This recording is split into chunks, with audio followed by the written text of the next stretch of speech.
Hello students, welcome back to the channel again.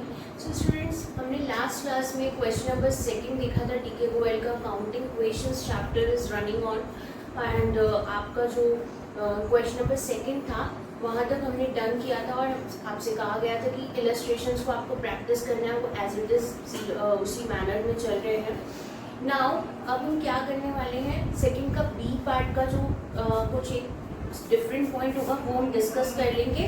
उसके बाद चलेंगे हम नेक्स्ट क्वेश्चन पे। ओके, तो second question number second part B में आपको सिर्फ एक ही ट्रांजैक्शन है जो कि डिफरेंट है।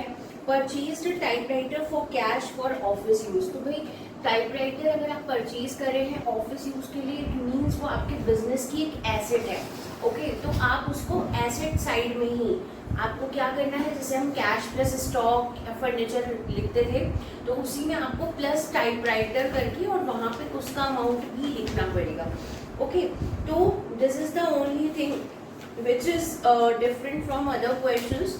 नाउ अब आप ये क्वेश्चन पूरा इजीली सॉल्व कर सकते हैं। हर ट्रांजैक्शन का आपको इफेक्ट पता है कि किसको क्या इफेक्ट देना है। Now let's start with the question number third. Okay, तो हम लोग आज क्वेश्चन नंबर थर्ड को सॉल्व करेंगे यहाँ पर। तो let's start with the format. Okay, serial number,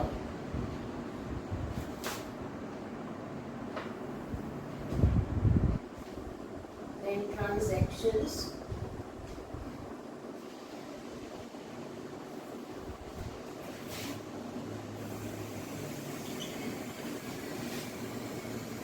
asset equals to liabilities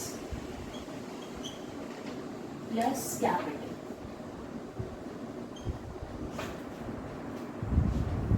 ये सब जानते हैं कि हमें फॉर्मेट इस तरीके से कुछ बनाना होता है।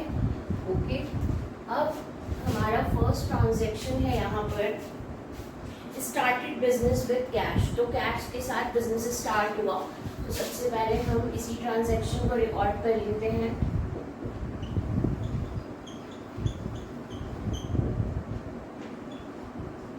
कितना कैश आया भाई, तो यहाँ पे हमें कैश, हमारा कैश भी आ गया और कैपिटल की फॉर्म में भी यही हमारे पास कैश है, तो 2 लाख रुपीज है। ओके,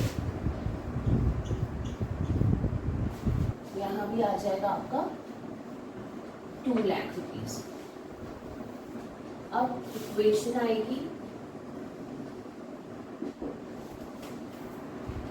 नेक्स्ट ट्रांजैक्शन है हमारा purchase goods for cash and on credit.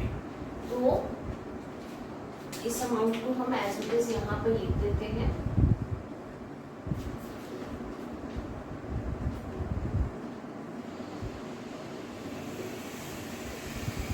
Liabilities अभी हमारे पास 0 है।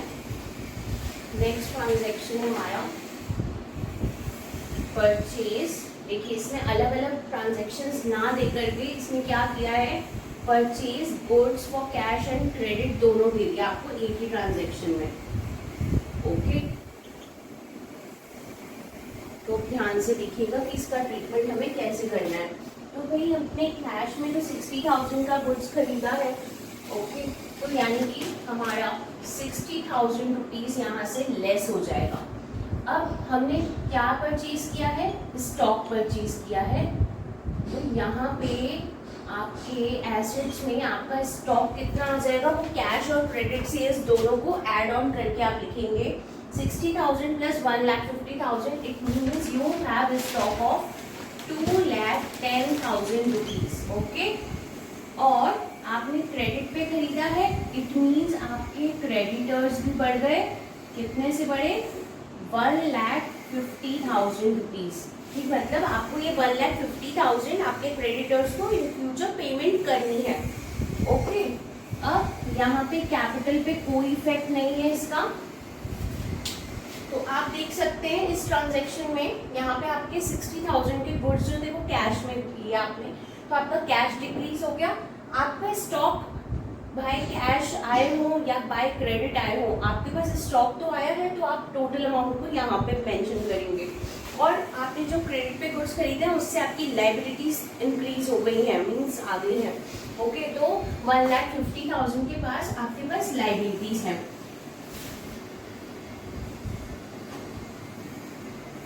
अब हमारी न्यू इक्वेशन बनेगी 2 lakh minus 60,000 that is 1,40,000 rupees. Stock हमारा एज इट इज है अभी 1,50,000 and 2 lakh rupees. Okay, this is how we have formed our new equation. Now let's read with the third equation. Sold goods for cash. अब आपने क्या करा है, goods sold करे हैं कैश पे।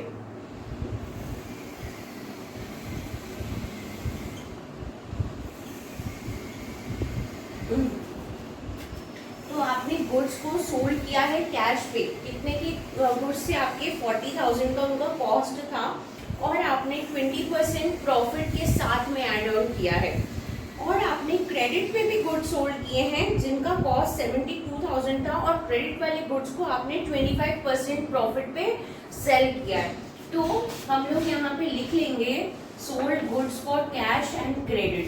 अब भाई हमें थोड़ा कैलकुलेशन करना पड़ेगा, ठीक है। जो हमने गुड्स कैश में बेचे थे तो वो आपका हमें पहले प्रॉफिट ऐड ऑन करना पड़ेगा। देखिए यहाँ पे मैं कैलकुलेशन कर रही हूँ, ध्यान से देखिएगा।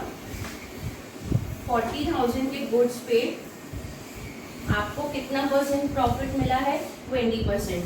तो इसका आप 20% निकाल लीजिए, आ जाएगा आपके पास 8,000 रुपीज, यानी कि 40 + 8 कितना हो गया आपके पास 48,000।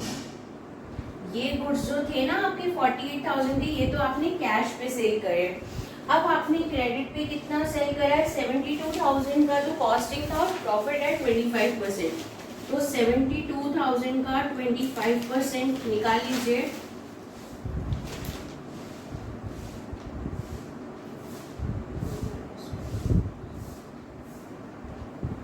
या आप इसे इस तरीके से भी कर सकते हैं।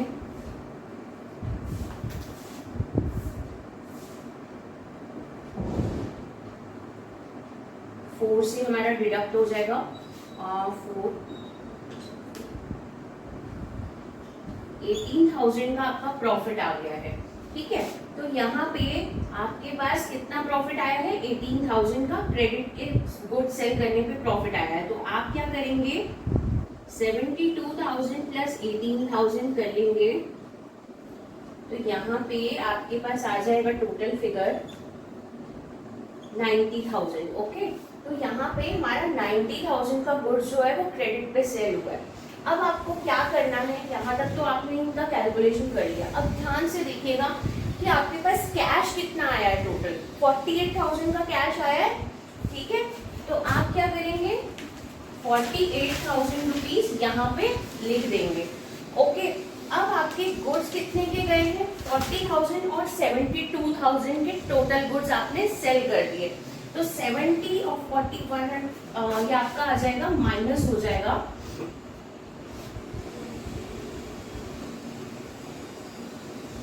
1,12,000 का आपका गुड्स जो है वो डिडक्ट हो गया, बिकॉज ये आपने सेल करा है। ये आपकी कॉस्ट थी जो आप कॉस्ट ही डिडक्ट करते हैं यहाँ पे से। ओके, अब आपने डेटर्स भी बना लिए अपने, ठीक है, यानी कि आपने गुड्स को क्या करा है, क्रेडिट पे सेल करा है। और आपके डेटर्स कितने के हो गए, यहाँ पे आपके डेटर्स हो गए हैं 90,000 रुपीज के, जो कि आपको इन फ्यूचर अमाउंट मिलने वाली है। तो ये हो गए आपके डेटर्स, ठीक है। यहाँ पे थोड़ा स्पेस का इशू है, रुकिए मैं दोबारा लिखती हूँ। ये आपको इन फ्यूचर पेमेंट मिलेगा जो कि अभी आपने सेल करा है ऑन क्रेडिट। अब हमारा टोटल प्रॉफिट कितना हुआ, भाई हमने कितना प्रॉफिट अर्न कर लिया, यहाँ पे 18,000 हमने अर्न कर लिया और यहाँ पे 8,000। It means we have total profit of ₹26,000। तो ये जो 26,000 का जो प्रॉफिट है ना, इस पे कोई इफेक्ट नहीं है लाइबिलिटीज पे। तो यहाँ पे आप क्या करेंगे, 8,000 एंड 18,000 यानी कि 26,000 का जो प्रॉफिट आपको हो रहा है वो आप ऐड कर देंगे कैपिटल में, क्योंकि आपकी प्रॉफिट से जो कैपिटल बढ़ जाती है। ओके, तो this is how we have to show the effects of this transaction, कि भाई आपने कैश पे भी गुड्स सेल करा है, क्रेडिट पे भी करा है, और आपको दोनों ही ट्रांजेक्शन में कितना कितना प्रॉफिट हुआ है, हमें हर चीज का इफेक्ट यहाँ पे दिखाना पड़ेगा। ओके, तो थोड़ा सा कॉम्प्लेक्स ये वाला ट्रांजैक्शन था, बट अगर आप इसे अटेंटिवली कर समझेंगे तो बहुत इजी है। ओके, तो अब हम यहाँ पे देख लेते हैं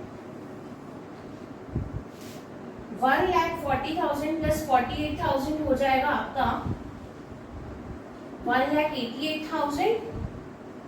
ओके, अब इसमें से हमें ये डिडक्ट करना है।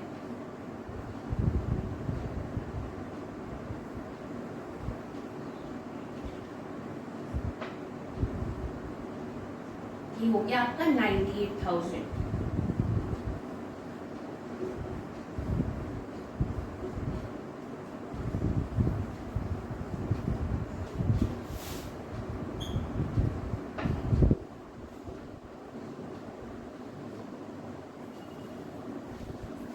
नाउ फोर्थ ट्रांजेक्शन है आपका,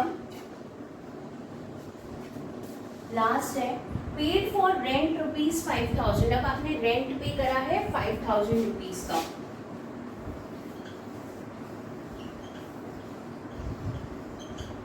तो आप क्या करेंगे, माइनस के 5,000 हो गए आपके कैश में से और कैपिटल में से बी डिडक्ट होगा। तो पहले हम यहाँ पे इफेक्ट्स लिख लेते हैं, इस पे कोई इफेक्ट नहीं है तो नेल कर दीजिए। और यहाँ पे आपका 5,000 रुपीज एक्सपेंसेस है तो माइनस के 5,000 कैपिटल में से हो जाएंगे। ओके, अब आती है बात हमारी फाइनल इक्वेशन की, बिकॉज हमने सारे ट्रांजेक्शन्स को यहाँ पे रिकॉर्ड कर दिया है। अब फाइनल इक्वेशन ही हमारा आंसर होता है। तो यहाँ पे आ जाएगा आपका 1,83,000 प्लस 98,000 का आपके पास स्टॉक है, 90,000 रुपीज के आपके पास डेटर्स हैं और 1,50,000 के क्रेडिटर्स हैं एंड 2,21,000 के आपके पास में कैपिटल है। ओके, तो लेट्स टैली द आंसर।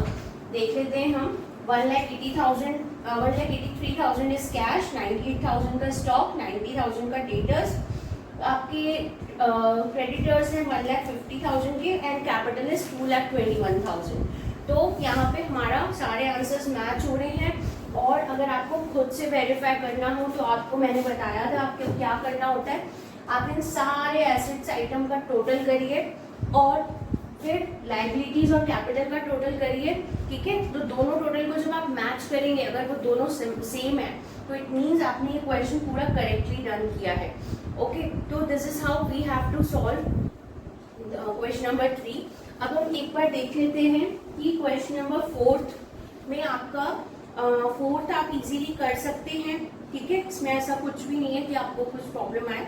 तो फोर्थ भी आपको खुद करना है और आपको इलस्ट्रेशंस भी सॉल्व करने हैं। नेक्स्ट है आपका क्वेश्चन नंबर 5। इसमें आपका सिर्फ एक ट्रांजैक्शन है, दैट इज पार्ट ई। तो ई में आपको देखिए, बी पार्ट में आपसे कह रहा है कि परचेज गुड्स फ्रॉम रोहित। आपने गुड्स से रोहित से क्रेडिट पे परचेज किए 50,000 रुपीज के और आपने पार्ट ई में रोहित को फुल सेटलमेंट में पेमेंट कर दी। इट मीन्स आपने क्या करा, 48,500 की पेमेंट करी है, ठीक है। तो आपको देखा जाए तो 50,000 के गुड्स पे जो आपने खरीदे थे उससे क्रेडिट पे आपको सिर्फ अमाउंट कितना देना पड़ा, 48,500। इट मीन्स आपको क्या हुआ है, 1,500 का प्रॉफिट हुआ है।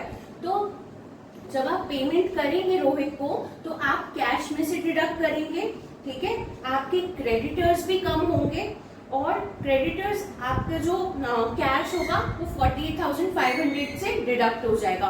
क्रेडिटर्स आपके पूरे 50,000 के माइनस हो जाएंगे और जो आपको प्रॉफिट मिला है, मतलब आपको जो डिस्काउंट मिला है ना पेमेंट करने पे, वो आपके लिए आपका प्रॉफिट है, वो है 1,500 का, वो आप कैपिटल में ऐड करेंगे। अंडरस्टूड? तो this is how you have to solve this transaction. तो 5th क्वेश्चन तक आपको इजीली आ जाएगा, आप करेंगे तो, ठीक है। प्रैक्टिकल क्वेश्चंस और इलस्ट्रेशंस को तब तक सॉल्व करिए। नेक्स्ट क्लास में हम मिलते हैं नेक्स्ट क्वेश्चन के साथ। तब तक के लिए थैंक यू फॉर वॉचिंग।